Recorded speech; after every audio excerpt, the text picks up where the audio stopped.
US central bank head Jerome Powell announcing another rise in its main interest rate. The Fed has been gradually returning interest rates closer to levels that are normal in a healthy economy.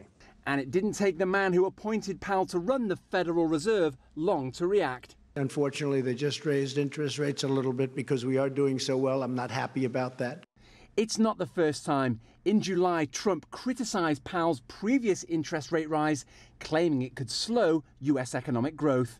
The White House quickly clarified Trump's remarks, saying he respects the Fed's independence.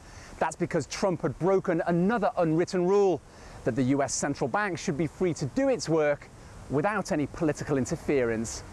So why does it matter?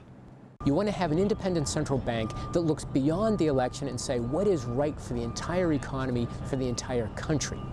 Now, if you have a politician who's attacking the independence of the central bank, then you bring up the whole problem of political interference. That's dangerous. And if interest rates are too high for Trump now, they were too low when he ran for president. Trump replaced Powell's predecessor Janet Yellen for keeping interest rates at record lows to make borrowing cheap.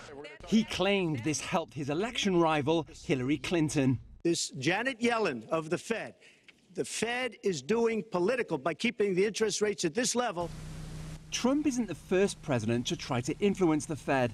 Soaring inflation during the 1970s economic crisis was partly blamed on President Richard Nixon pressuring the then Fed chair to keep interest rates low. But is the Fed's independence now at risk under Trump? They've done a pretty good job over the last century. And I think this current structure can probably last for another century and do a pretty good job. Powell appears able to resist the pressure, telling reporters, "We don't consider political factors." And even if he was appointed by the president, he's accountable to Congress, not the White House. Owen, Fairclough, CGTN, Washington.